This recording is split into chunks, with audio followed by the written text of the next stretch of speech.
Drivin Ivan here with my brand new, to me, Lotus Esprit Turbo. This one behind me, 1988 edition. So I'm going to talk about the history of the car and tell you what it's like to finally own one of these great exotic mid-engine supercars. So let's get started. Well, most people are familiar with these cars probably from the James Bond Moonraker movie, where he turned it into a sub and went underwater with it. That one is the more kind of origami wedge-shaped Giorgetto Giugiaro original design. This one is the later Pete Stevens updated car, a bit rounder, and he's famous for designing the McLaren F1 actually, so still very cool roots in this edition. And I really like it. It looks great all around, still keeps that original Lotus Esprit shape, but really just freshens it up a bit. It's still definitely a very 80s car. You got the pop-up headlights, which are of course quite cool and really dated back to an age when cars were more simple. And it's just amazing because it's a mid-engined supercar, but yet it's just a 4-cylinder. So overall, the shape is definitely classic Esprit and definitely a bit 80s, but I love the deep weld wheels here and the Lotus design. That's pretty cool too, but overall I think it's an icon, definitely an icon, and I really love the shape.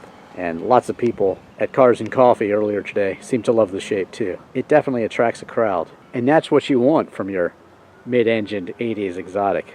After all, it was competing with cars like the Lamborghini Countach and the Ferrari Testarossa. And it's every bit as quick too. Impressive. In the back here you have a 2.2 liter turbocharged engine, 4-cylinder of course, you'll have to take my word for it. And here's where you can store the top if you want to take it off, and a couple overnight bags too for a road trip. There's the battery. It's got the original steering wheel as well, and these new sun visors also, which are nice to have.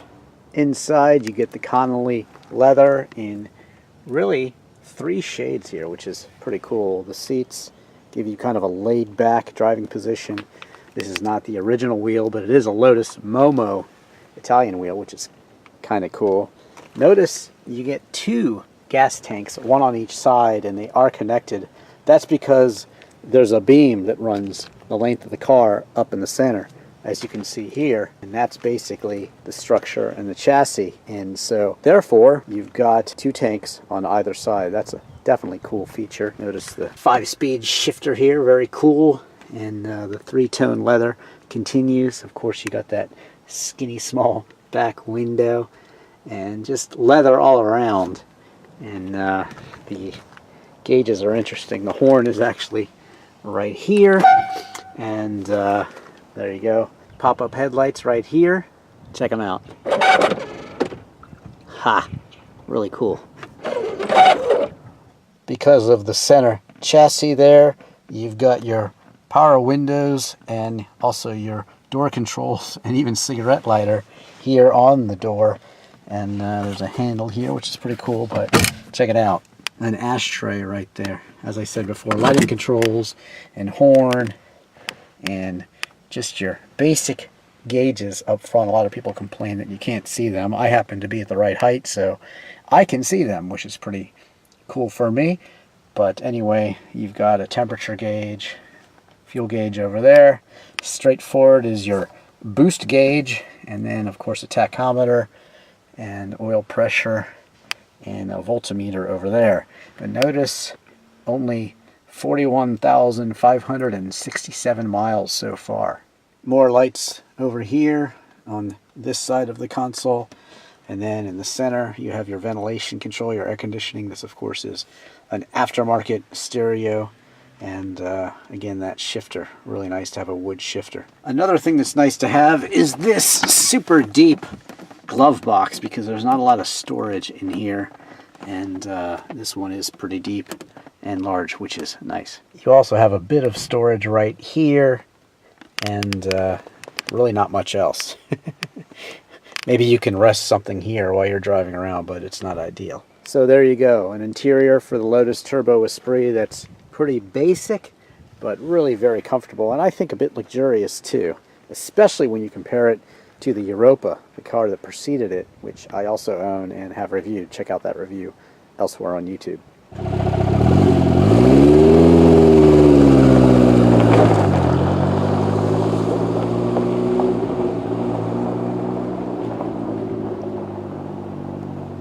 So the Lotus Esprit Turbo, your seating position is kind of laid back, and that gives you clearance for the low headliner, and it's definitely a supercar driving experience. Just listen.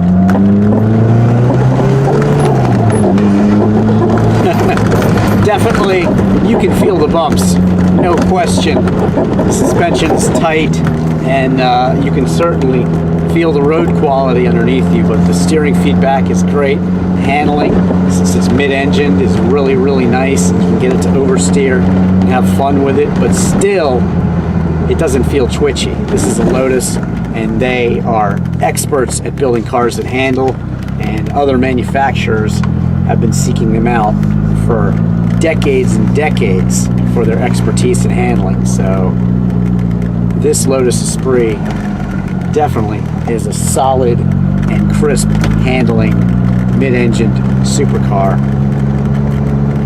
even with a 4-cylinder in it. Outward vision forward is really, really good, and believe it or not, you can see out the back, and it's very important to have your side mirrors adjusted correctly, and then you've got pretty good outward vision for a supercar, much better than my Lotus Europa. Check out my review of that one. But this is actually the continuation of the Europa. It's a 2-seater, mid-engine, rear-wheel drive, really super exotic car, meant to compete with cars much more expensive, and with the Lotus philosophy, of course, with much larger engines. Lotus philosophy, Colin Chapman, is to build it light and make it handle well. So this 2.2-liter turbo engine is actually good enough to propel it to 0 to 60 in just 5.5 seconds, roughly, and on to a top speed of 152 miles per hour, and you get 210 horsepower from that 2.2-liter 4-cylinder turbo engine. And amazingly, you can get an average of 22 miles per gallon as well. So this is really a mid-engine supercar that you can use, and is actually very practical in terms of many other super exotics out there. And really that reason is also because of the price. These Lotus Esprits, I think, are still very, very affordable. You can get one in the US right now for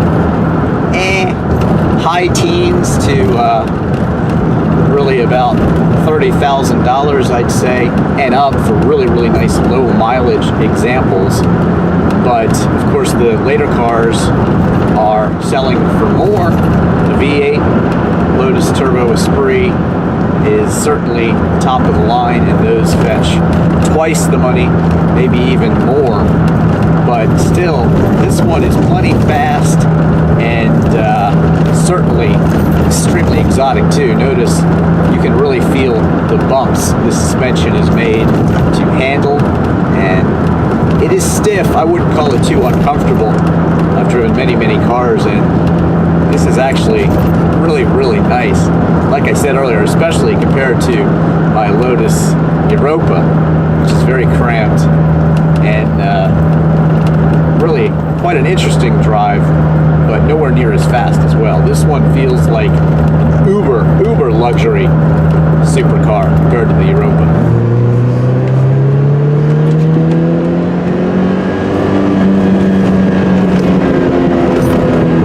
So when the turbo kicks in, you get a lot of power. And there's something about a mid-engine car, that engine wheeling right behind you, and the way you're sitting, and view out front, that's just really, really cool. It was designed by Giorgetto Giugiaro, and he is famous for designing a lot of cars, actually. The Di Tommaso Mangusto, Maserati Ghibli and Merak, the Alfa Romeo Sprint Giulia, beautiful car, and most famously, the Volkswagen Golf. And he went with a sort of folded paper design for this Lotus Esprit. So the Esprit started out with the idle design Giugiaro silver car that was shown at the 1972 Turin Auto Show, and eventually that car became the S1 Lotus Esprit, which was released in 1976.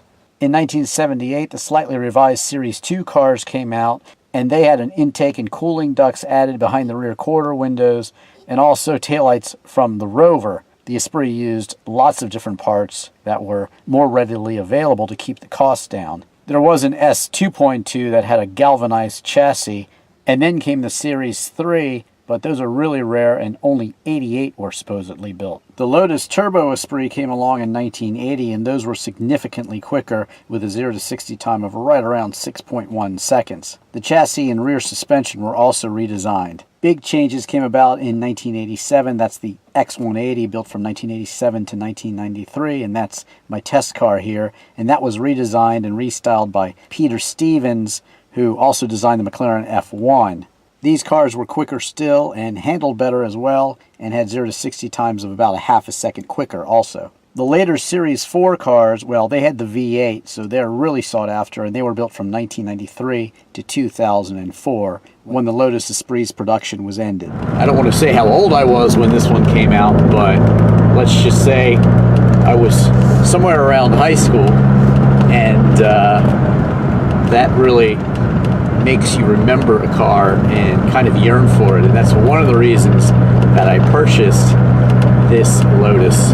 And I think for many cars like this one, and check out my Porsche 996 review, I just bought a Porsche 996 as a daily driver.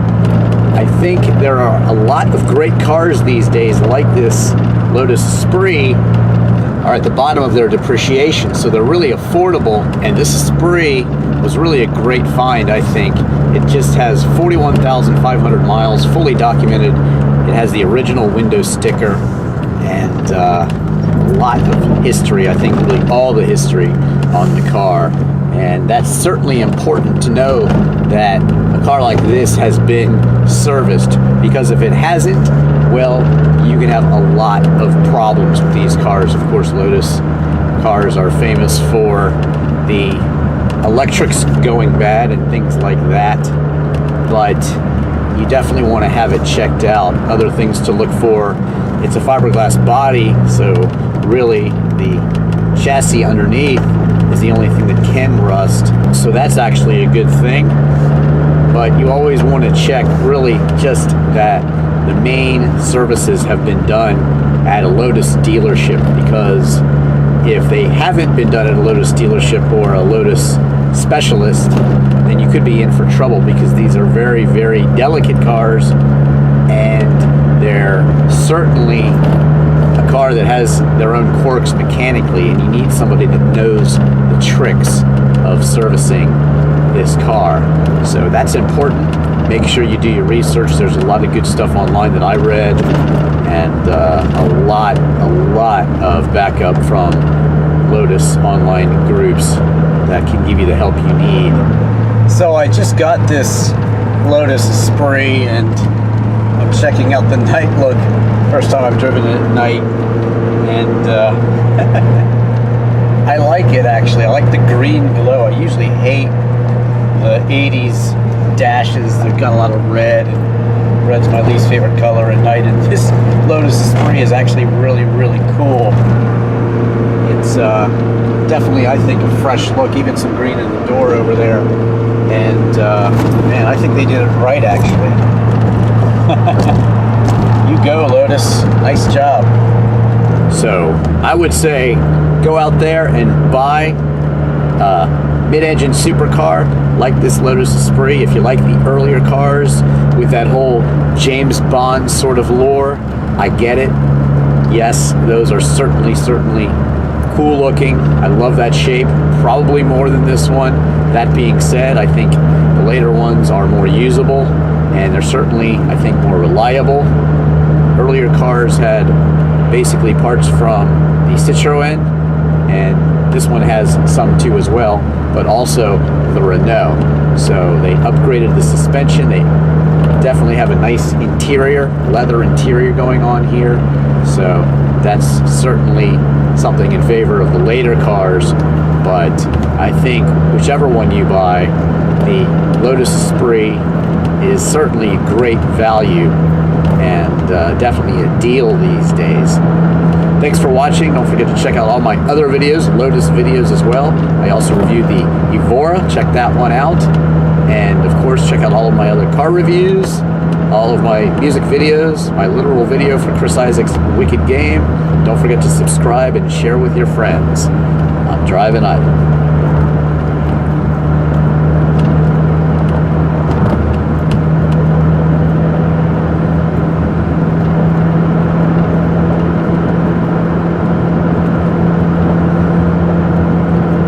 Follow me on Twitter and Instagram.